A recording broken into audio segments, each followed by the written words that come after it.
Hello student, आज adjustment number 16 आपण घेणार आहोत. आजपासून ज्या ॲडजस्टमेंट आपण घेणार आहोत या थोड्याशा डिफरंट आहेत. तर या ॲडजस्टमेंट पण आपल्याला तेवढ्याच चांगल्या प्रकारे समजून घ्यायच्या आहेत आणि त्यांचे इफेक्ट्स कसे जातात हे आपण चांगल्या प्रकारे समजून घेणार आहोत. तर ॲडजस्टमेंट 16 जी आहे ती आहे carriage paid on purchase. Carriage paid on purchase of machinery. Purchase of machinery included in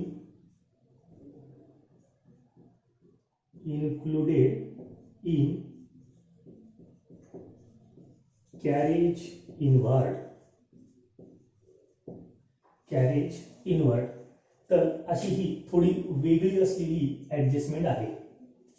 okay, आता या ठिकाणी कॅरेज म्हणजे काय? तर कॅरेज म्हणजे जेव्हा आपण रॉ मटेरियल परचेस करतो आणि त्या रॉ मटेरियलवर जो काही एक्सपेन्सेस आपण पेड करतो, म्हणजे रॉ मटेरियलच्या परचेसवर झालेला एक्सपेन्सेस, त्याला आपण म्हणत असतो कॅरेज. म्हणजे सोपं भाषेत सांगायचं जर ठरलं तर आपल्याकडे घरामध्ये कॅरेट असतं. या कॅरेटचा वापर आपण काय करत असतो? तर मालाचं पॅकिंग करण्यासाठी करत असतो, बरोबर आहे. मग इथे सुद्धा रॉ मटेरियल परचेस करण्यासाठी आपण त्या मालाला ज्यावेळेस पॅक करणार आहोत तर त्याच्या पॅकिंगवर जो खर्च होतो त्या खर्चाला म्हणायचं आहे कॅरेज. क्लिअर? मग आता हे कॅरेज काय बघा, carriage paid on purchase of machinery.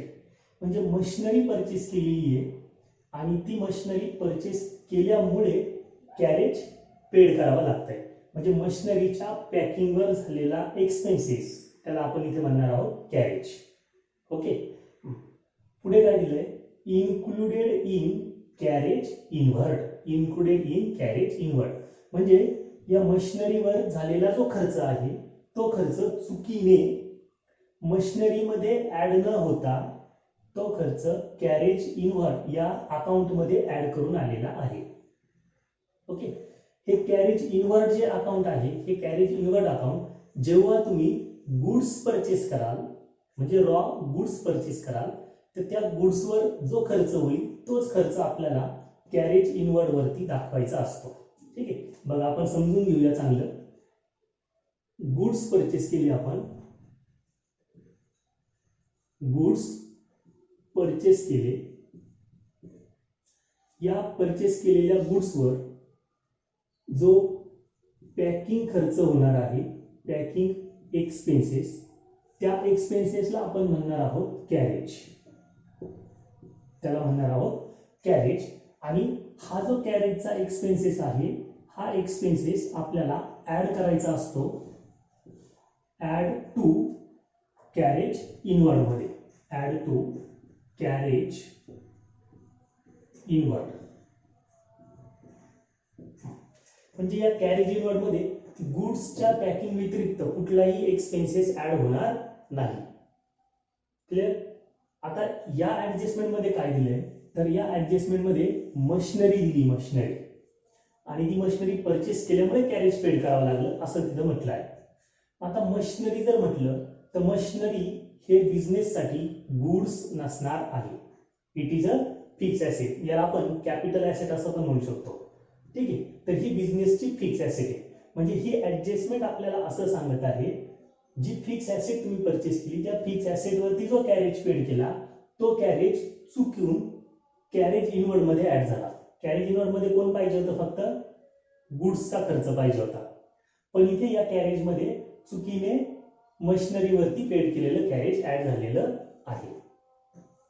Okay, बघा आपण मशिनरी परचेस केली, या केसमध्ये मशिनरी परचेस केलेली आहे आणि त्या मशिनरीवरती जो कॅरेज पेड केलेला आहे हा कॅरेज कुठे ऍड केला आहे? It is added to carriage inward. It is added to carriage inward. पण हा कॅरेज इनवर्ड मध्ये ऍड व्हायला पाहिजे होता का? मुळीच नाही. मग हा कुठे ऍड व्हायला पाहिजे? तर हा खर्च मशिनरी मध्येच ऍड व्हायला पाहिजे होता. ऍड टू कुठे पाहिजे होता?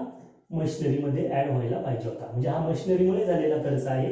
तर टोटल मशिनरीचा जो एक्सपेन्सेस आहे तो मशिनरी मध्येच ऍड व्हायला पाहिजे, किंवा ती जी फिक्स ऍसेट असेल त्या फिक्स ऍसेट मध्येच तो ऍड व्हायला पाहिजे होता. पण तो चुकून आता इकडे ऍड झालेला आहे. मग आपल्याला या ऍडजस्टमेंटचा इफेक्ट कसा दाखवायचा आहे? पहिलं तर असं दिसतंय या ऍडजस्टमेंट मध्ये का या कॅरेज इनवर्ड मध्ये तो एक्सपेन्सेस ऍड केलेला आहे. मग आपल्याला पहिलं काम काय करावं लागेल? तर या कॅरेज इनवर्ड मधून हा कॅरेजचा जो एक्सपेन्सेस आहे हा एक्सपेन्सेस काय करावा लागेल? काढून घ्यावा लागेल. नंबर 1. आणि काढून घेतल्यानंतर काय करावं लागेल? तर तो एक्सपेन्सेस आपल्याला त्या पर्टिक्युलर ऍसेट मध्ये म्हणजे मशिनरी मध्ये काय करावं लागणार आहे? ऍड करावा लागणार आहे. ठीक आहे.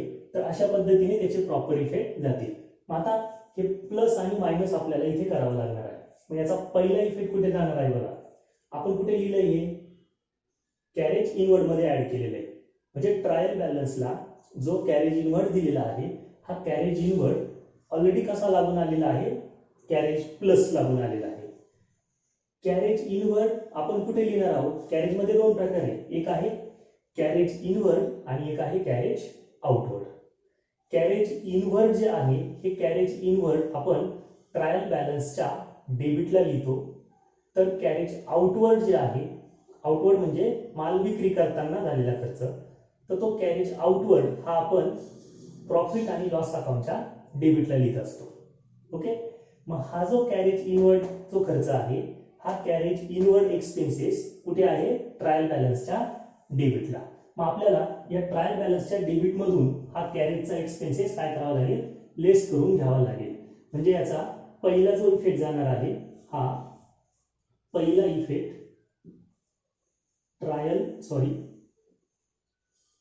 ट्रेडिंग अकाउंटच्या डेबिटला जाणार आहे. कुठे जाणार आहे? ट्रेडिंग अकाउंटच्या डेबिटला. मग लिहिणार कसं? तर तुमच्याकडे पहिलाच कॅरेज इनवर्ड हा एक्सपेन्सेस आहे. म्हणजे तुम्ही या बाजूला असं लिहिलेलं already to carriage inward. Carriage inward हा एक्सपेन्सेस ऑलरेडी आपल्याकडे आहे. आणि हा जो एक्स्ट्रा एक्सपेन्सेस आपण मशिनरीचा पेड करतोय तो एक्सपेन्सेस आपल्याला कॅरेज इनवर्ड मधून काय करायचा आहे? लेस करून घ्यायचा आहे. So less carriage paid for machinery. Carriage paid for machinery म्हणजे मशिनरीसाठी जे कॅरेज आपण पेड केलं ते कॅरेज आपल्याला लेस करून घ्यायचं आहे. मग आता हे लेस केल्यामुळे काय होणार आहे? तर या इनवर्ड मध्ये फक्त आणि फक्त गुड्स परचेस केल्याचंच कॅरेज शिल्लक राहील. कॅपिटल एक्सपेंडिचरचं कॅरेज इथून निघून जाईल, किंवा फिक्स ऍसेट वरती जे कॅरेज आपण पेड केलेलं असेल ते कॅरेज इथनं निघून जाणार आहे. ओके. तर दिस इज द फर्स्ट इफेक्ट. आणि दुसरा इफेक्ट काय करायचा आपल्याला? इथनं काढून घेतलं ते. इथनं काढल्यानंतर काय करायचंय? त्या मशिनरी मध्ये काय करावं लागेल? ऍड झालं पाहिजे. तर त्याचा प्रॉपर इफेक्ट येतोय. मग आता दुसरा इफेक्ट पुढे जाणार आहे तर मशिनरी सोबत. मशिनरी कुठे लिहितो आपण? बॅलन्स शीटच्या ऍसेटला. बरोबर. मग याचा दुसरा इफेक्ट आपल्याला द्यायचा आहे बॅलन्स शीट मध्ये. बॅलन्स शीट मध्ये आपण हा इफेक्ट देणार आहोत ऍसेट साइडला. Asset, this is the liability. ऍसेटला आपण लिहिलेला असणार आहे पूर्वीच मशिनरी अकाउंट. मशिनरी, या मशिनरी मध्ये आपल्याला प्लस करावं लागेल. काय प्लस करणार? तर carriage paid for machinery. Carriage paid for machinery. Carriage paid for machinery. तर हा इफेक्ट आपल्याला अशा पद्धतीने देता येईल. हा पहिला इफेक्ट आणि हा दुसरा इफेक्ट आपल्याला या पद्धतीने द्यायचा आहे. कळलं का? इथे एक शॉर्ट ट्रिक मी तुम्हाला सांगतोय, काळजीपूर्वक बघा. ही जी ऍडजस्टमेंट आहे, या ऍडजस्टमेंट मध्ये एक महत्वाचा वर्ड आहे जो या ऍडजस्टमेंटला सॉल्व्ह करण्याचा क्ल्यू आहे. तो वर्ड म्हणजे इन्क्लूड. तो वर्ड आहे इन्क्लूड. जेव्हा जेव्हा कोणत्याही ऍडजस्टमेंट मध्ये इन्क्लूड हा वर्ड येणार आहे त्यावेळेस आपण डोळे झाकून ती ऍडजस्टमेंट, इन्क्लूड शब्दाचा अर्थ घ्यायचा वजा, लेस करणे हा त्याचा अर्थ घ्यायचा. इन्क्लूड म्हणजे लेस करणे. कुठून लेस करायचंय, कुठून लेस करायचं? त्याच्या पुढे जे अकाउंट दिलेलं असणार आहे, या शब्दाच्या पुढचं जे अकाउंट आहे म्हणजे ज्याच्यामध्ये तो ऍड केलेला आहे, ज्याच्यामध्ये तो ऍड केलेला आहे त्याच्यामधनं लेस करायचा आहे, असा याचा अर्थ घ्यायचा आहे. ओके, बघा काय केलं आपण. याच्या इन्क्लूड शब्दाच्या पुढे हे अकाउंट आलंय, बरोबर. मग आपण त्या अकाउंट मधून काय केलं, लेस केलं, बरोबर. मग एकीकडे लेस झालं तर दुसरीकडे काय करायचं असतं, प्लस करायचं असतं, तरच बॅलन्स मॅच होत असतो. आणि इकडे आपण ऍड केलेलं आहे आणि त्याच्या आधीच्या अकाउंट मध्ये काय करायचं, ऍड करायचं. तर ही एक शॉर्ट ट्रिक आहे, ती तुम्ही अशा पद्धतीने लक्षात ठेवू शकता. इन्क्लूड आला का ऍडजस्टमेंटचा पहिला इफेक्ट लेस आणि दुसरा इफेक्ट ऍड होत असतो. ओके, तर या पद्धतीने आपण ऍडजस्टमेंट नंबर 16 हे इफेक्ट पास केलेले आहेत. ओके, घ्या नोट करून.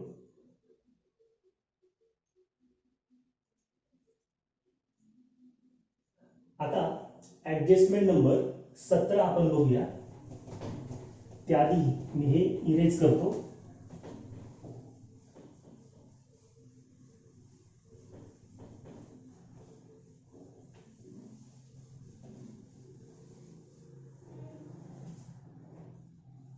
ऍडजस्टमेंट नंबर 17 ऍडजस्टमेंट आहे. Goods purchase for construction, goods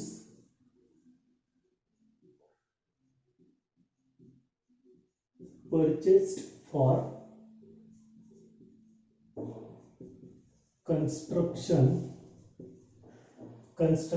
of building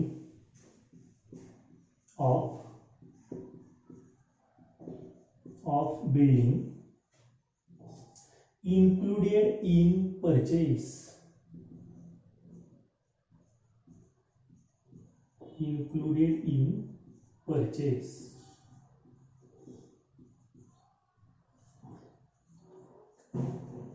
goods purchase केले फॉर कन्स्ट्रक्शन ऑफ बिल्डिंग, बिल्डिंगच्या कन्स्ट्रक्शनसाठी गुड्स परचेस केलेले आहेत. ओके, पण ते गुड्स चुकीने परचेस अकाउंट मध्ये इन्क्लूड झालेले आहेत. ओके, बघा परचेस अकाउंट काय सांगतं, परचेस अकाउंट मध्ये आपण काय रेकॉर्ड करतो, गुड्स परचेसची एंट्री आपण करत असतो. ज्याला आपण बिझनेस साठी गुड्स असं म्हणणार आहे, ते गुड्स जर आपण परचेस केले तर त्याची एंट्री आपण परचेस अकाउंटला करत असतो. म्हणजे परचेस केलेले गुड्स परचेस अकाउंट मध्ये काय होत असतात, ऍड करत असतो, आपण ऍड करत असतो. ठीक आहे, मग इथे तेच झालं. हे गुड्स परचेस केलेले होते बिल्डिंग साठी. आता बिल्डिंग ही आपली ऍसेट आहे, म्हणजे ऍसेट साठी गुड्स परचेस केले, बिझनेस साठी गुड्स परचेस केलेले नाही. मग हे जे गुड्स आहे, हे गुड्स बिल्डिंग मध्ये ऍड व्हायला पाहिजे होते, पण ते चुकून कुठे ऍड झाले, परचेस मध्ये ऍड झाले, बरोबर. मग आपल्याला काय करावं लागेल, या परचेस मधून ते गुड्स काढून घ्यावे लागतील आणि बिल्डिंग मध्ये ऍड करावे लागतील. ओके, ठीक आहे. आणि ऍडजस्टमेंट नंबर 16 मध्ये मी तुम्हाला एक ट्रिक सांगितली, इन्क्लूड, बरोबर. इन्क्लूड काय सांगतं, इन्क्लूड पासून, या इन्क्लूड शब्दापासून पुढचं जे अकाउंट आहे त्या पुढच्या अकाउंट मधून काय करायचं, लेस करायचं आणि इन्क्लूडच्या पाठीमागे जे अकाउंट आहे त्या अकाउंट मध्ये काय करायचं, ऍड करायचं. बस एवढा साधा नियम लक्षात ठेवायचा. ठीक आहे. काय इन्क्लूड आहे तर हे गुड्स आहे. काय हे गुड्स, मग मी ते गुड्स असं लिहितो गुड्स. म्हणजे हे गुड्स परचेस मधून लेस करायचे आणि हे गुड्स बिल्डिंग मध्ये काय करायचे ऍड करायचे. बस संपली ऍडजस्टमेंट. दोन्ही इफेक्ट झाले, इफेक्ट नंबर 1 आणि इफेक्ट नंबर 2. क्लिअर, एकदम चांगली ट्रिक आहे. आता आपण हा पहिला इफेक्ट सॉल्व्ह करूया. Purchase account. परचेस अकाउंट कुठे असतं ट्रेडिंगच्या डेबिटला. म्हणजे या ऍडजस्टमेंटचा पहिला इफेक्ट जाणार आहे, पहिला इफेक्ट ट्रेडिंग अकाउंट मध्ये. Trading account, sorry this is the credit side and this is debit side. तर परचेस अकाउंट आपण डेबिटला लिहितो टू परचेस अकाउंट. त्याच्यामध्ये काय करायचं आपल्याला लेस करायचंय. सो लेस, काय लेस करायचे गुड्स. गुड्स कसले बिल्डिंगच्या कन्स्ट्रक्शन साठी परचेस केले म्हणून त्याला लिहिताना लेस गुड्स परचेस्ड फॉर बिल्डिंग किंवा कन्स्ट्रक्शन ऑफ बिल्डिंग अशा नावाने आपण हे अकाउंट इथे लेस करणार. ठीक आहे. आणि दुसरा effect, effect number 2 building. Building मध्ये काय करायचंय ऍड करायचंय. मग बिल्डिंग कुठे असतं बॅलन्स शीटच्या ऍसेटला. म्हणजे आपल्याला इथे दुसरा इफेक्ट द्यायचा आहे बॅलन्स शीट मध्ये. बॅलन्स शीट,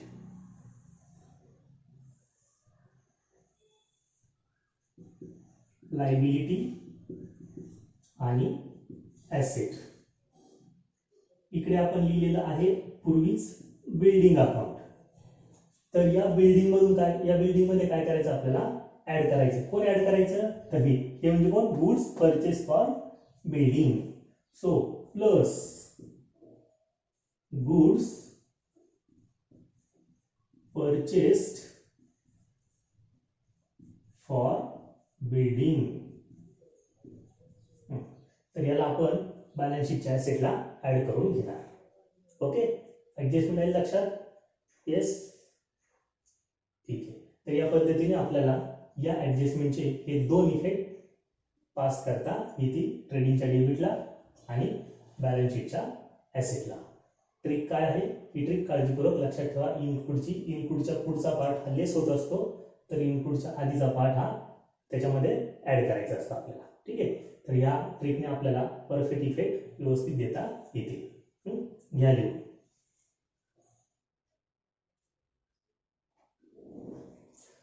आता पुढची ऍडजस्टमेंट आपण बघूया. Adjustment number 18.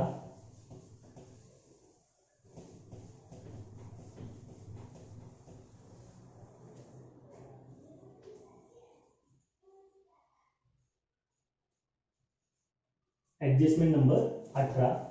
ऍडजस्टमेंट नंबर 18 आहे repair to machinery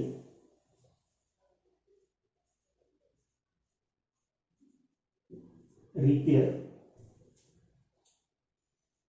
to machinery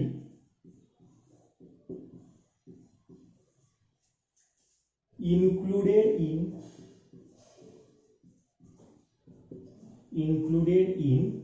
machinery. Included in machinery.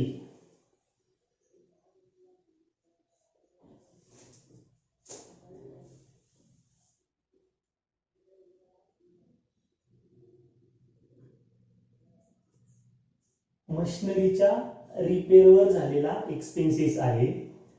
हा एक्सपेन्सेस चुकीने मशिनरी अकाउंट मध्ये ऍड होऊन आलेला आहे किंवा तो मशिनरी अकाउंट मध्ये लिहिला गेलेला आहे. ठीक आहे. मग आपल्याकडे स्मार्ट ट्रिक आहे इन्क्लूडची. इन्क्लूड वर आलेला आहे. या इन्क्लूड पासून काय करायचं आपल्याला, इन्क्लूडच्या पुढचं जे अकाउंट आहे ते अकाउंट आहे मशिनरी. या मशिनरी मधून काय करायचं आहे, येस येस येस करेक्ट, काय करायचं आहे लेस आणि इनपुट शब्दाच्या आधीचा जो पार्ट आहे, आता इथे कुठलं अकाउंट दिलंय का एखादं? नाही, मशिनरी इथे दिले, मशिनरी इथे दिले, त्याच्यामुळे हे मशिनरी घेऊन चालणार नाही. रिपेअर टू मशिनरी हा एक पूर्ण पार्ट आहे. इथे अजून दुसरं कुठलं अकाउंट आहे का? जसं मागे बिल्डिंग मिळत होतं आपल्याला किंवा एक परत मशिनरी मिळत होतं ऍडजस्टमेंट नंबर 16 आणि 17 मध्ये, तसा काही प्रकार आहे का? नाही. तर मग जेव्हा अशा प्रकारची ऍडजस्टमेंट येईल रिपेअरच्या संदर्भातली, एखाद्या फिक्स ऍसेटवर झालेलं रिपेअरचा एक्सपेन्सेस, त्यावेळेस त्या इनपुटच्या आधीचा जो पार्ट आहे, म्हणजे हा जो पार्ट आहे पूर्ण, हा पूर्ण पार्ट, हा पूर्ण पार्ट, तर हा पार्ट काय करायचा आपल्याला? हा पार्ट आता इथे ऍड नाही होणार कुठे, आता इथं ऍड करण्यासाठी दुसरा अकाउंट नाहीये. ठीक आहे, म्हणजे अशी परिस्थिती असेल त्यावेळेस हा पार्ट सेपरेटली लिहायचा आहे. हा पार्ट सेपरेटली लिहिणे. कुठे लिहायचा? तर इट इज एक्सपेन्सेस. हा काय एक्सपेन्सेस आहे, म्हणजे हा पार्ट एकतर प्रॉफिट अँड लॉसला जाऊ शकतो किंवा ट्रेडिंग अकाउंटला जाऊ शकतो. प्रॉफिट अँड लॉसच्या डेबिटला किंवा ट्रेडिंग अकाउंटच्या डेबिटला जाऊ शकतो. ठीक आहे, आता हा जो पुढचा पार्ट आहे हा तर कॉमन आहे, म्हणजे आपल्याला एक इफेक्ट तर परफेक्ट मिळतोय. तो इफेक्ट म्हणजे मशिनरी जे अकाउंट आहे त्या मशिनरी अकाउंट मधनं लेस करायचंय. मशिनरी अकाउंट कुठे? आपलं बॅलन्स शीटच्या ऍसेटला, म्हणजे बॅलन्स शीटच्या ऍसेटला मशिनरी मधून काय लेस करायचंय? रिपेअर टू मशिनरी हा पार्ट लेस करायचा आपल्याला, या नावाने आपण ते लेस करणार. आणि हा जो आहे हा एक्सपेन्सेस आहे, हा पूर्ण काय आहे? It is a expenses. हा आहे एक्सपेन्सेस. जर हा एक्सपेन्सेस आहे तर बघा आता हा एक्सपेन्सेस मग डायरेक्ट एक्सपेन्सेस होईल का इनडायरेक्ट एक्सपेन्सेस होईल?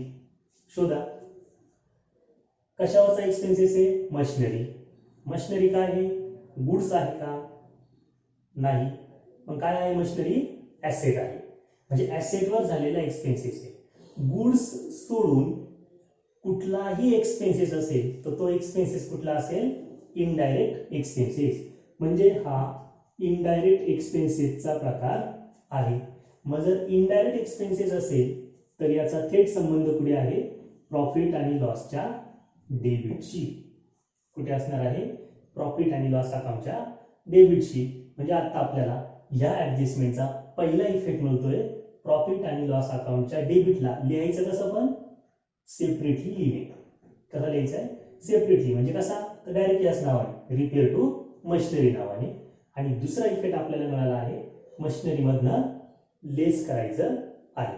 ओके, तर पहिला effect, effect number 1, profit and loss अकाउंटला, प्रॉफिट आणि लॉस अकाउंटला डेबिट साइडला to repair to machinery, to repair to machinery.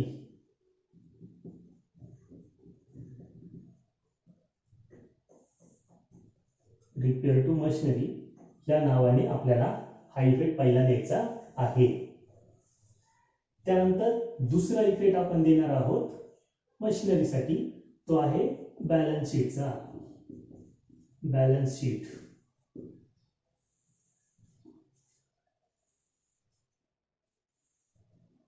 Liability आणि ऍसेट. इकडे आपल्याकडे मशिनरी अकाउंट आपण आधी लिहिलेलं आहे, त्या मशिनरी अकाउंट मधून आपल्याला लेस करून घ्यायचं आहे repair to machinery, repair to machinery. तर अशा पद्धतीने या ऍडजस्टमेंट नंबर 18 चे दोन इफेक्ट आपल्याला मिळाले. पहिला इफेक्ट इनडायरेक्ट एक्सपेन्सेस असल्यामुळे प्रॉफिट आणि लॉसच्या डेबिटला, आणि ऍसेट मधून लेस करायचं आहे इनपुटच्या स्मार्ट ट्रिकनुसार, तर बॅलन्स शीटच्या ऍसेटला मशिनरी या फिक्स ऍसेट मधनं तो एक्सपेन्सेस काय करणार आहोत? आपण लेस करणार आहोत. क्लिअर? घ्या नोट करून.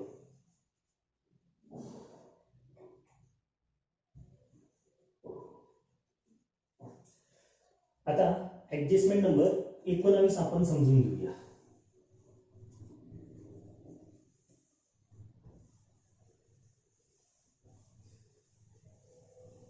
Adjustment number 19. ऍडजस्टमेंट नंबर 19 आहे बघा, cost of repairs to building. Cost of repairs to building. repairs to building included in building. Included in building.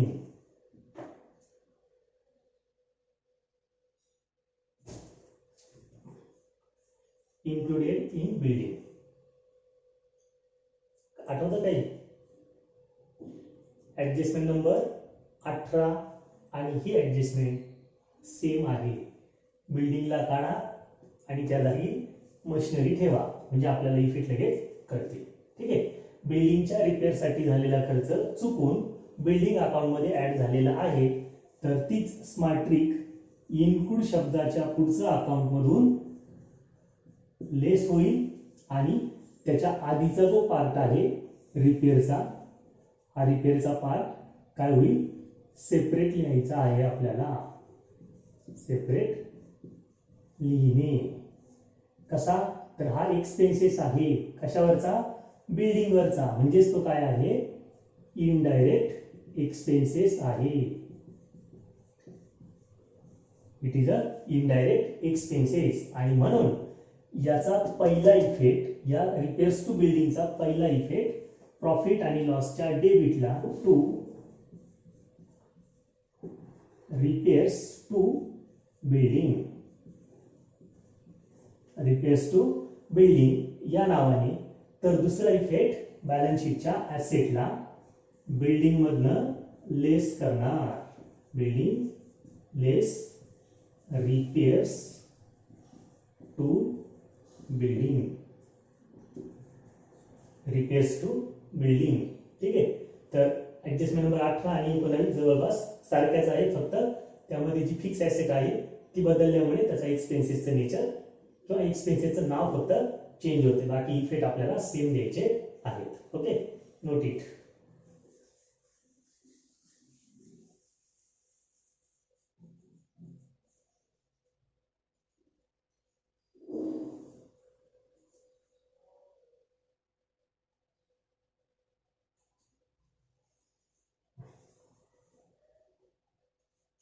तर अशा पद्धतीने आपण आज 4 ऍडजस्टमेंट समजून घेतल्या. त्या चारींचे इफेक्ट्स आपण व्यवस्थित समजून घेतले. तुम्ही पण या आतापर्यंत झालेल्या सगळ्या ऍडजस्टमेंटचा व्यवस्थित अभ्यास करा. अजून थोड्याफार ऍडजस्टमेंट आपल्या बाकी आहे. एक साधारणतः एक अजून 4-5 ऍडजस्टमेंट आपल्या बाकी आहे. आपण पुढच्या लेक्चरमध्ये त्या ऍडजस्टमेंट कव्हर करूया. म्हणजे ऍडजस्टमेंटचा हा जो प्रकार आहे हा पूर्ण टॉपिक आपला कव्हर होईल आणि त्यानंतर आपण फायनल अकाउंटच्या प्रॉब्लेम्सकडे वळणार आहोत. ते प्रॉब्लेम्स आपण समजून घ्यायला आणि सोडवायला सुरुवात करूया. ठीक आहे. तर आज आपण या ठिकाणी थांबूया.